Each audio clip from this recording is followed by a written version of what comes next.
Materi tentang lemak ya? Dulu sudah pernah ya?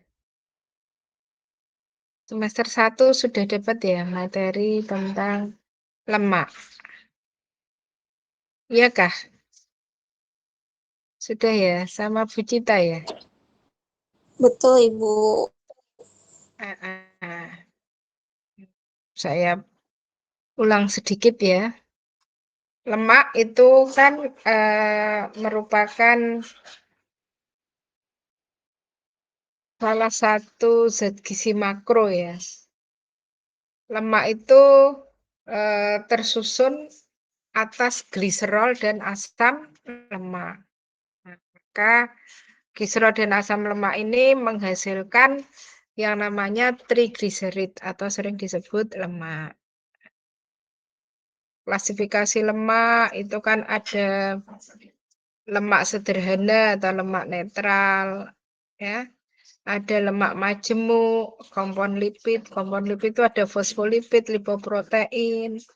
Ada lemak turunan, ya. Derived lipid itu ada asam lemak, sterol. Nah, sterol ini nanti ada kolesterol dan ergosterol. Nanti akan kita bahas dalam profil lipid ya. Ada hormon steroid, vitamin D, garam empedu, dan lain-lain.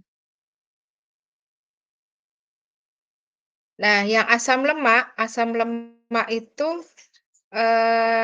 dia kan merupakan asam organik ya, yang terdiri dari rantai hidrokarbon. Nih ya, terdiri dari rantai hidrokarbon lurus yang pada ujungnya itu ada gugus karboksil dan gugus satunya ada gugus metil. Ini rantai asam lemak ya. Ini gugus metil, ini gugus karboksil. Ini gugus karboksil. Ini gugus metil. Nah, klasifikasi asam lemak itu nanti bisa dilihat dari ada tidaknya ikatan rangkap. Kalau yang kayak gini, ini tidak ada ikatan rangkap, ini kita sebut sebagai lemak jenuh. Kalau yang ada ikatan rangkap, ini kita sebut sebagai asam lemak tak jenuh. Ini juga ada ikatan rangkap, berarti linolenat adalah asam lemak tak jenuh. Terus berdasarkan rantai karbonnya, ada yang rantai pendek. Nah, rantai pendek contohnya mentega atau susu, ada yang rantai sedang ya. Ini minyak kelapa sawit, ada yang rantai panjang. Rantai panjang ini biasanya dari produk-produk hewan. Nah, ini nanti yang konsumsi ini yang berlebihan nanti berdampak pada profil lipid. Ya. Ada yang rantainya sangat panjang, lebih dari 20 ya. Itu banyak terdapat pada minyak ikan. Tadi sudah saya sampaikan ya, berdasarkan ikatan rangkapnya itu ada asam lemak jenuh dan tak jenuh.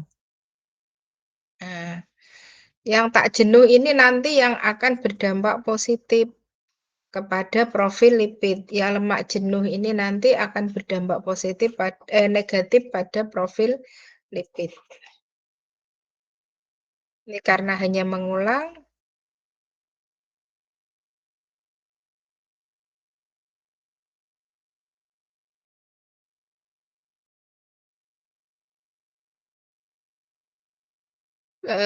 Kita masuk ke pencernaan lemak ya. Lemak itu ketika makanan yang mengandung lemak itu masuk ke dalam mulut, kita akan merasakan sensasi gurih, ya enggak? Nah, kita merasakan sensasi gurih itu karena sudah ada sedikit sekali lemak yang dicerna. Tapi secara umum di mulut itu tidak ada pencernaan lemak. Dia adanya mixing bahan makanan yang mengandung lemak dengan saliva. Nah, di sini produk enzim yang akan bertanggung jawab terhadap pencernaan lemak, yaitu enzim lipase, itu masih sangat sedikit. Makanya di sini tidak terjadi pencernaan lemak. Kemudian di stomach atau di lambung ya. Ya. Di sini terjadi mixing dan enzim yang ada di sini, enzim lipase gastrik yang ada di sini itu juga masih sangat sedikit. Nah, pencernaan lemak yang sesungguhnya terjadi di small intestinal, di usus halus. Di sini ada emulsi dengan bantuan garam empedu, ya. Kemudian ada enzim pencernaan yang dapat mencerna lemak di usus halus ini, namanya lipase pankreas. Kemudian ada di sini nanti dia berubah dalam bentuk misel yang dapat mempercepat absorpsi, dapat membantu absorpsi.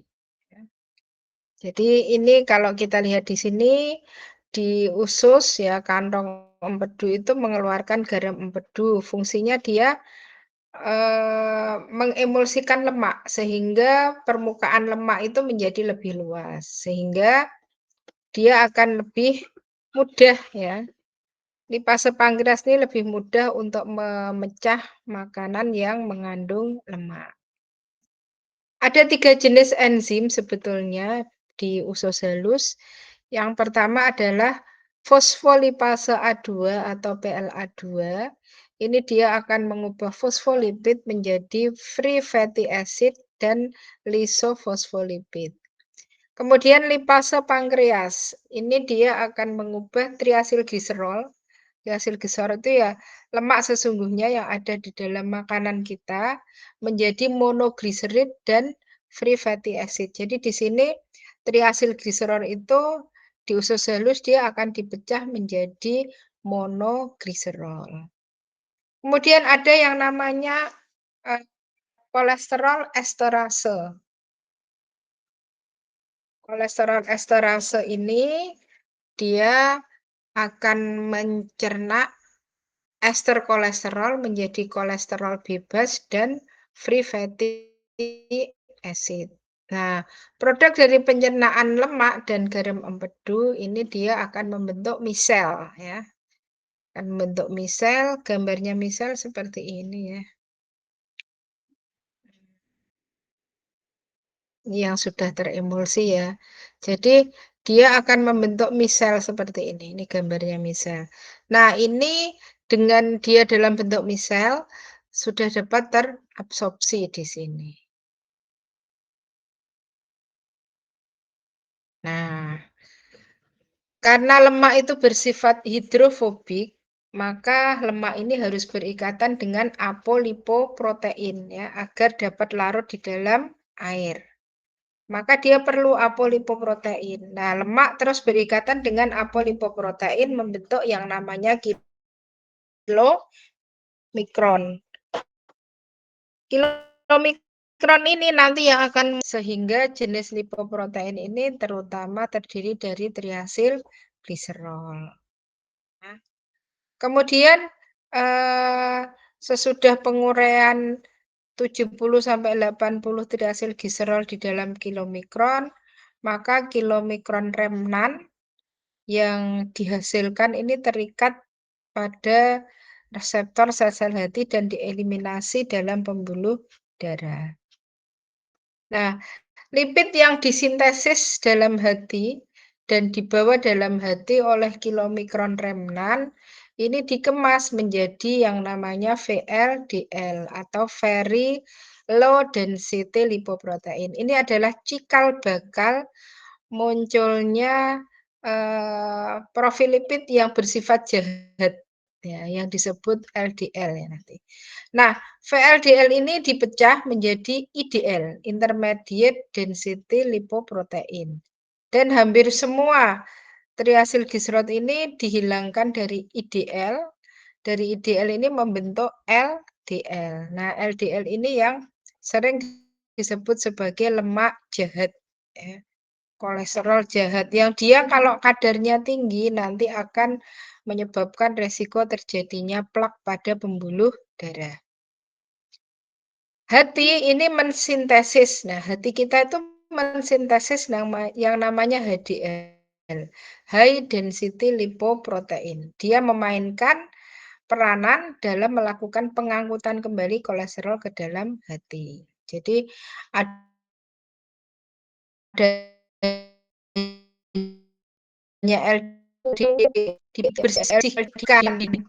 darah ini, terus kalau LDL-nya ini akan disapu asam empedu. Nah, ini kilomikron strukturnya seperti ini ya, ada trigliserid, ini lemak-lemaknya ya. Ada apolipoprotein. Nah, ini lipoprotein ini nanti yang menyebabkan dia bisa menjadi perantara untuk dia menjadi hidrofilik. Paham ya di sini ya? Nah, sekarang saya masuk ke profil lipid. Bisa dilihat? Profil lipid itu ada kolesterol, HDL, LDL, dan klinis biokimia, pengukuran biokimia yang sering dipakai di klinis ya. Jadi kita kembali bahwa lipid sudah saya sebutkan ya. Lipid itu kelompok senyawa heterogen ya, termasuk lemak, minyak, steroid, wax, dan senyawa terkait yang berkaitan lebih karena sifat fisik daripada sifat kimianya. Lipid merupakan senyawa organik yang tidak larut dalam air. Berarti dia bersifat hidrofilik apa hidrofobik?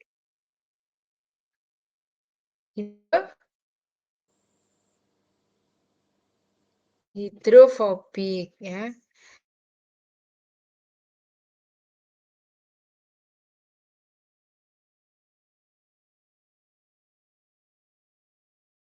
Jaringan oleh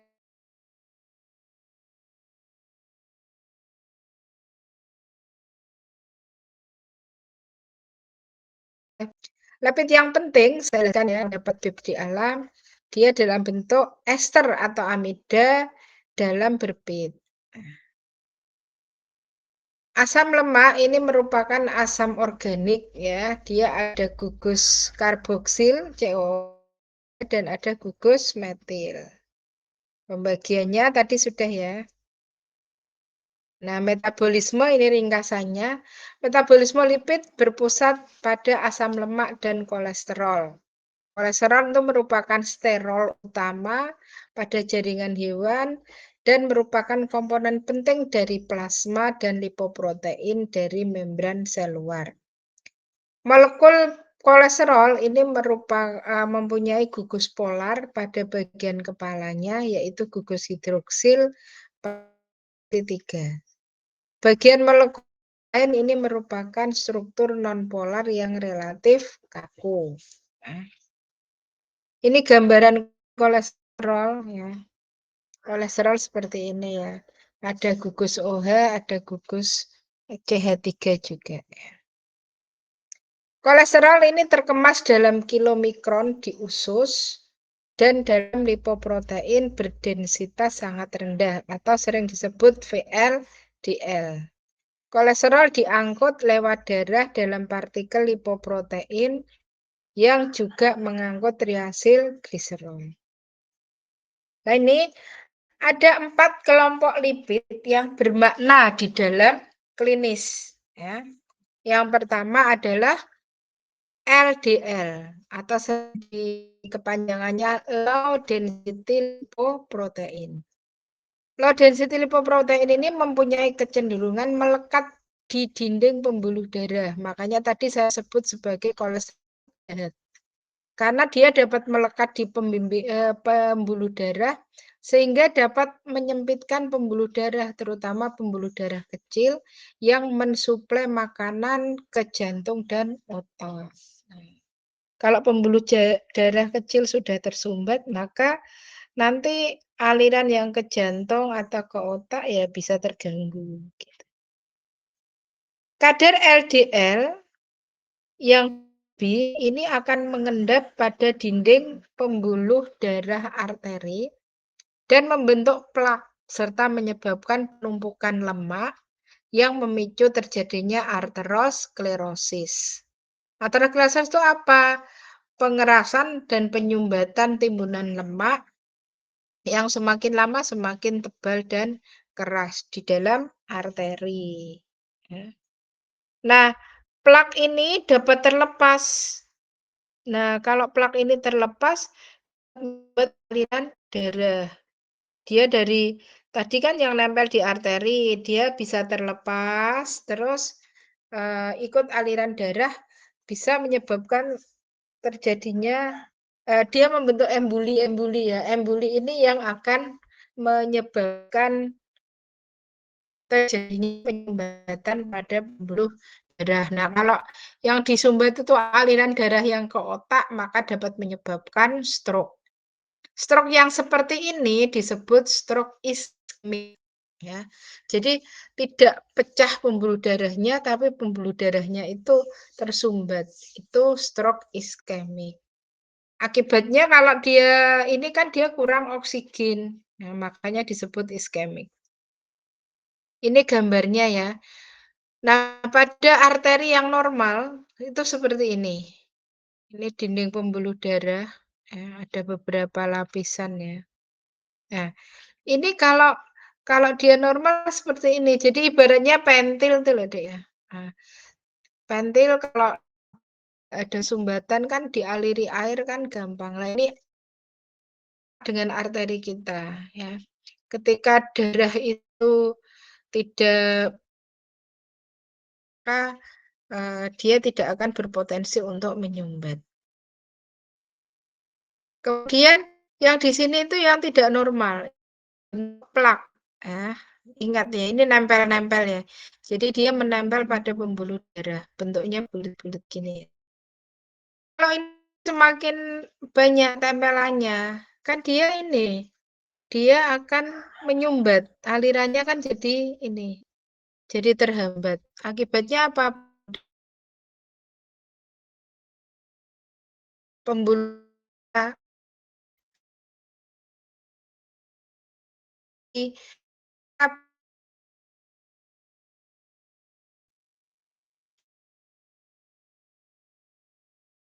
arteriosklerosis plak ya. Tadi ya, penyumbatan pembuluh darah. Nah, nanti plak ini bisa lepas, terus masuk ke aliran darah. Nah, kalau dia masuk ke pembuluh darah yang sempit, dia dapat menyumbat. Nah, ketika terjadi sumbatan karena plak yang rontok ini, maka akan terjadi stroke atau jantung koroner, tergantung pada di mana dia menyumbat. Ini gambaran dari apa namanya?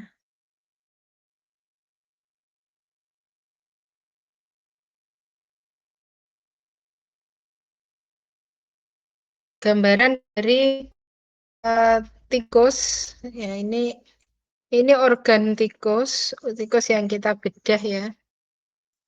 Nah, ini pada tikus yang diberi pakan tinggi lemak, kamu bisa lihat ya. Di sini lemak visceralnya sangat banyak.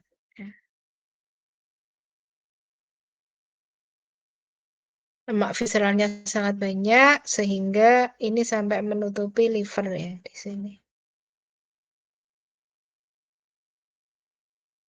Kalau nanti dibiarkan livernya ini ketutup lemak terus, dia fungsi livernya akan terganggu. Maka dapat menyebabkan yang namanya non-alcoholic fatty liver. Ya, ada perlemakan hati itu karena ini. Nah, nanti biasanya hatinya ini diambil terus dicek secara mikroskopis. Low density lipoprotein ini mengandung banyak lemak sehingga akan mengambang di dalam darah. Protein yang membentuk LDL adalah apolipoprotein B atau ApoB. Low density lipoprotein ini dapat diukur dengan metode Fred-Walk. yang berdasarkan pengukuran trigliserid, kolesterol total, dan HDL. Metode Fitbit digunakan secara luas sebagai standar baku untuk menentukan LDL. Tapi ini dia dipengaruhi oleh kadar trigliserid. Kalau trigliseridnya sangat tinggi, maka akan mengaruhi hasil LDL. Ini nilai normal kadar LDL ya, berdasarkan panduan dari NCIP. 100 mili per desiliter dikatakan optimal ya. 129 mendekati optimal, 130 sampai 159 ini tinggi. 160 sampai 189 tinggi dan lebih dari 190 tinggi. Nah, kalau yang sangat tinggi ini berarti dia berisiko terjadinya arteriosklerosis. Berikutnya high density lipoprotein ya. High density lipoprotein ini berfungsi mengangkut kolesterol darah dan mengangkut timbunan lemak dengan lain menuju hati untuk dikeluarkan sebagai asam empedu. Makanya kehadiran LDL ini mempunyai dampak positif ya. Kalau HDL-nya tinggi, maka LDL ini akan dibersihkan oleh HDL. Protein utama pembentuknya yaitu apoprotein A. High density lipoprotein kolesterol itu mempunyai kandungan lemak yang sedikit. High density lipoprotein adalah lipoprotein yang bertindak sebagai vacuum cleaner. Nah, dia sebagai vacuum cleaner yang dapat menghisap sebanyak mungkin kolesterol yang berlebih. Maka kehadiran HDL ini penting. Nah, besok kalau kamu jadi ahli gizi harus kasih tuh penyuluhan ke pasien untuk meningkatkan HDL, menurunkan LDL.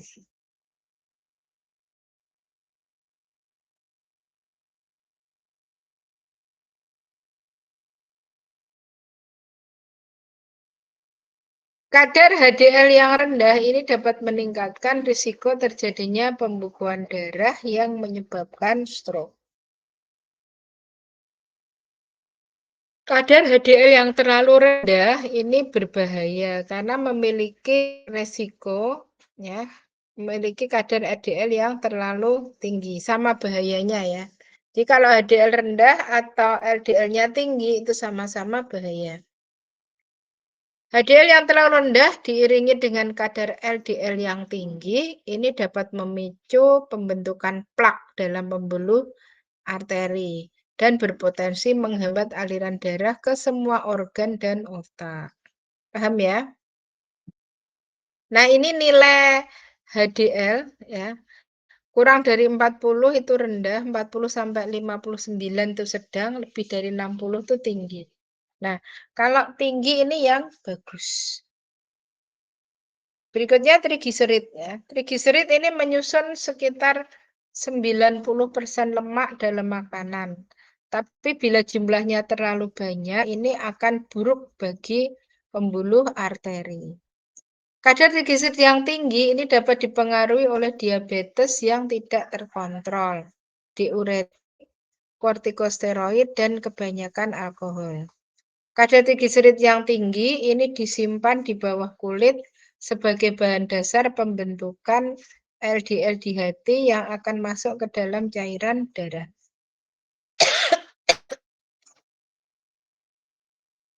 Trigliserid biasanya dibuang dari aliran darah sekitar 12 jam setelah makan. Lemak dan karbohidrat yang tidak langsung digunakan ini akan disimpan di dalam jaringan di luar hati, seperti pembuluh darah, otot, dan jaringan lemak di bawah kulit dalam bentuk trigliserid. Kadar trigliserid optimal itu kurang dari 150 sampai 199 itu batas tinggi. 200 sampai 499 ini tinggi, lebih dari 500 ini sangat tinggi ya.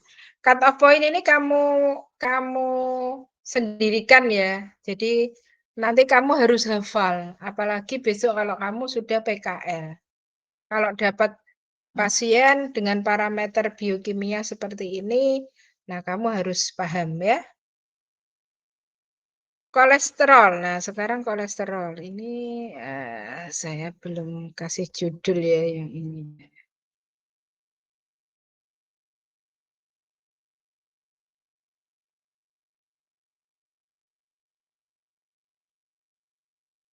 Sekarang kolesterol.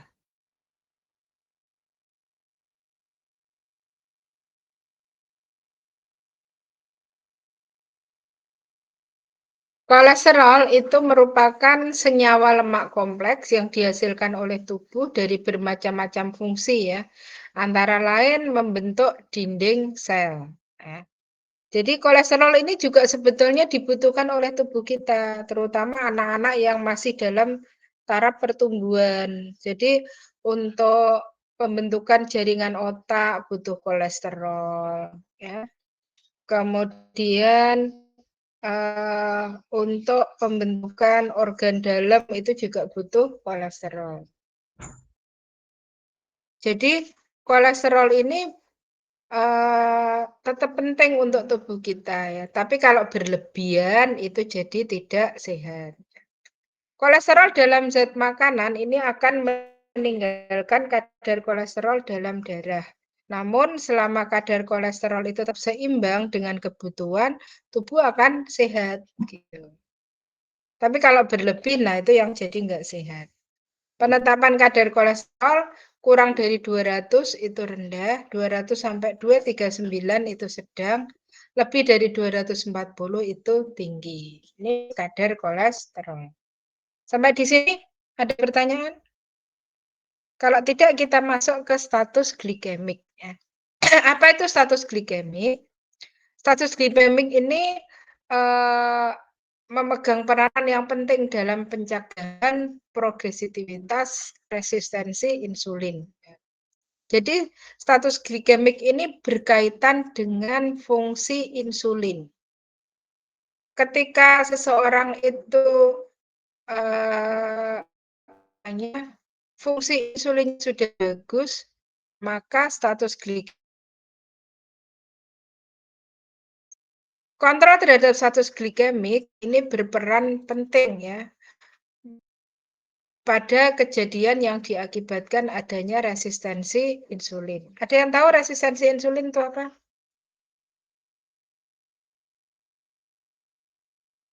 Resistensi insulin itu satu kondisi di mana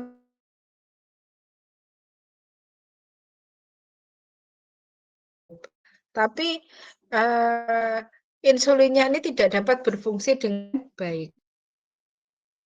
Nanti lama-lama dia akan menjadi pankreas akan mengeluarkan insulinnya itu dengan jumlah yang kurang pada akhir gitu ya.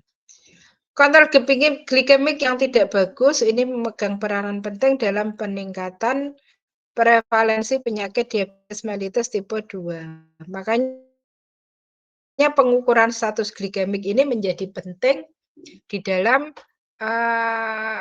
aspek biokimia dan klinis pada orang-orang dengan diabetes mellitus. Nah, bagaimana patogenesisnya? Jadi munculnya status glikemik yang berlebihan atau kita sebut hiperglikemik ini dapat disebabkan karena beberapa faktor ya. Satu, karena sel beta pankreasnya rusak. Ya. Kalau terjadi kerusakan pada sel beta pankreas, akan terjadi penurunan sekresi insulin. Dan ini akan berakibat ke macam-macam ya. Akan berakibat ke lambung, ya, ke sistem imun, sel lemak, otot,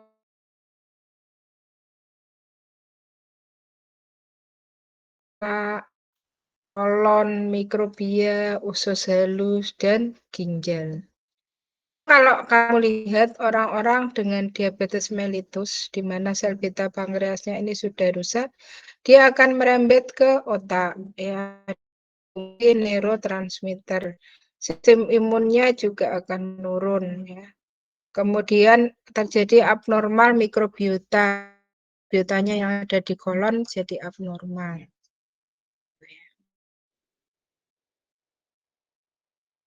Nah, sel lemak ini kembali memegang peranan yang penting hiperglikemik, ya. Sel lemak ini akan menyebabkan terjadinya peningkatan lipolisis. Nah, cut off point di dalam pengukuran status glikemik ini bukan di sini ya. Status glikemik yang bisa diukur, kebalik ya saya. Status glikemik yang bisa diukur untuk pemeriksaan atau screening diabetes mellitus yang pertama adalah glukosa puasa, ya. Kadar glukosa puasa ini merupakan pemeriksaan status glukosa yang diukur pada saat puasa minimal 8 jam. Dikatakan hiperglikemik jika nilainya lebih dari sama dengan 126 mg per desiliter. Nah, selain glukosa puasa yang perlu dilihat adalah glukosa 2 jam setelah puasa. Pemeriksaan ini dilakukan 2 jam setelah makan, ya. Tes ini dilakukan untuk memperlihatkan adanya toleransi glukosa oral dengan memberikan 75 gram glukosa. Dikatakan hiperglikemik jika nilainya lebih dari 200 mg per desiliter. Kemudian ada yang namanya hemoglobin terglikasi atau HbA1c. HbA1c ini untuk melihat status glikemik seseorang dengan melihat homeostatis glukosa selama 3 bulan. Nilai rujukannya ada 3,5% sampai dengan 5%. Perkani nanti memberikan batasan 1C lebih dari 6,5 ini masuk dalam kriteria diabetes mellitus. Glycated albumin. Glycated albumin ini indikator terbaru, ya. Dia indikator yang dipakai untuk mengetahui kontrol status glikemik pada penderita diabetes. Glycated albumin ini sering disebut juga albumin glikat, yaitu albumin terikat pada glukosa. Indeks ini dapat menggambarkan kondisi status glikemik 2-3 minggu sesuai dengan waktu paruh sampai 25 hari. Jadi kalau HbA1c itu kontrol glukosa dalam berapa bulan? 3 bulan. Kalau glycated albumin ini menunjukkan kontrol glukosa selama 2-3 minggu. Nah, kelebihannya apa glycated albumin dibandingkan dengan HbA1c? Karena dia tidak tergantung pada umur eritrosit dan dapat mengetahui status glikemik dalam waktu yang lebih pendek, sehingga ini lebih bagus untuk kontrol komplikasi diabetes mellitus.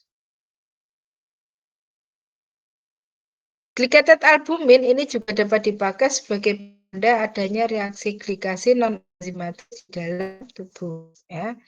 Mekanismenya terbentuk glycated albumin itu dia ada ikatan antara glukosa dengan residu asam amino lisin, arginin, sistein, dan albumin. Makanya di dalam makanan ya yang bagus tuh ya, makanan yang tinggi gula dan tinggi lemak, tinggi protein itu kurang bagus kalau dikonsumsi berlebihan, ya, karena nanti glukosa dia akan mengikat asam amino, ya. Bisa lisin, arginin, atau sistein albumin. Nilai normal glycated albumin itu 6-15%. Pada kondisi berglikemik bisa meningkat 2-3 kali lipat. Nah, ini cut off point-nya. Ini saya kebalik ya perusahaannya. Jadi untuk HbA1c, HbA1c lebih dari 6,5 itu dikatakan diabetes. Kalau prediabetes nilainya 5,7-6,4. Kurang dari 5,7 itu normal. Glukosa darah puasa lebih dari sama dengan 126 dikatakan diabetes, 100-125 prediabetes, 70-99 ini dikatakan normal. Kemudian untuk 2 jam setelah puasa, lebih sama dengan 200 dikatakan diabetes, 140-199 ini prediabetes, dan 70-139 dikatakan normal.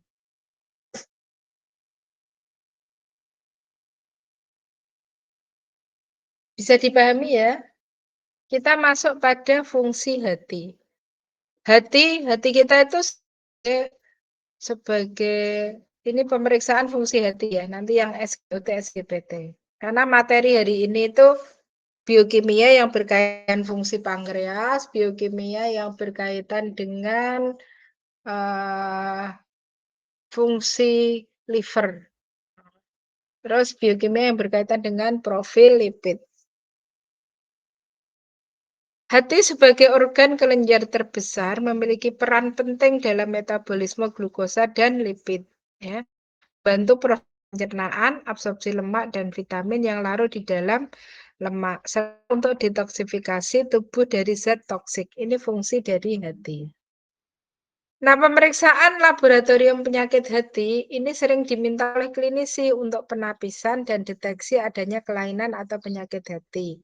Dia akan membantu menegakkan diagnosis dan memperkirakan beratnya penyakit, membantu mencari etiologi suatu penyakit dan menilai hasil pengobatan, membantu mengarahkan upaya diagnosis selanjutnya, serta menilai prognosis penyakit dan disfungsi organ hati.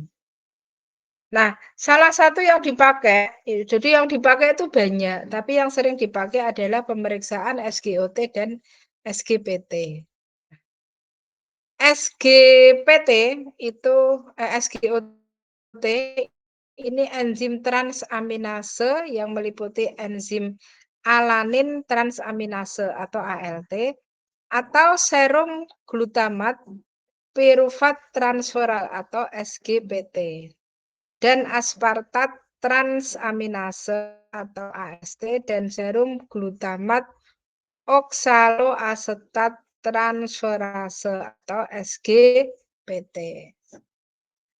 Pengukuran aktivitas SGOT dan SGPT ini dapat menunjukkan adanya kelainan sel hati tertentu ya.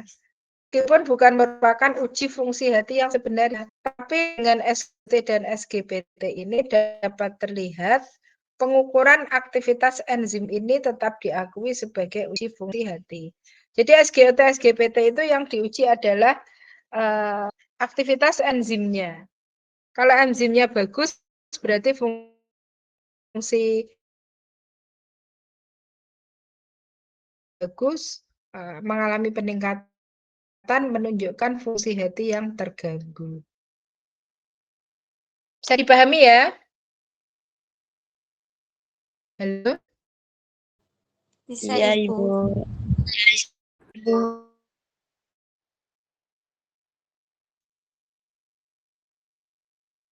Enzim ALT atau SGPT terdapat pada sel hati, jantung, otot, dan ginjal. Porsi terbesar ditemukan pada sel hati yang terletak di sitoplasma sel hati. Jadi enzim terdapat sitoplasma sel hati. Atau SGOT ini terdapat di dalam sel jantung, hati, otot rangka, ginjal, otak, pankreas, limpa, dan paru. Kadar tertinggi itu terdapat di dalam sel jantung ya. AST 30% terdapat di dalam sitoplasma sel hati dan 70% terdapat di mitokondria sel hati. ALT di sitoplasma, kalau AST itu yang paling banyak terdapat di mitokondria. Tingginya kadar AST atau SGOT ini berhubungan langsung dengan kerusakan sel. Kerusakan sel ini diikuti dengan peningkatan kadar SGOT dalam waktu 12 jam ya, dan tetap bertahan di dalam darah selama 5 hari. Peningkatan SGPT atau SGOT ini disebabkan karena perubahan permeabilitas atau kerusakan dinding sel hati, sehingga digunakan sebagai tanda gangguan integritas sel hati. Nilai normalnya ini ya, untuk SGOT 8-49 U per L dan SGPT 7-55 U per L. Nanti tiap alat itu berbeda-beda, Dek. Tiap alat dan reagen yang dipakai itu menunjukkan angka yang berbeda. Biasanya di rumah sakit nanti sudah ada nilai normalnya sekian, hasilnya sekian gitu. Peningkatan enzim ALT dan AST sampai 300 U per L ini tidak spesifik untuk kelainan hati saja, tapi jika didapatkan peningkatan lebih dari 1000 U per L maka dijumpai pada penyakit hati akibat virus iskemik hati yang disebabkan oleh hipotensi lama atau gagal jantung akut. Kemudian bisa karena hati yang rusak ya, kerusakan hati akibat obat atau toksin. Demikian untuk pagi.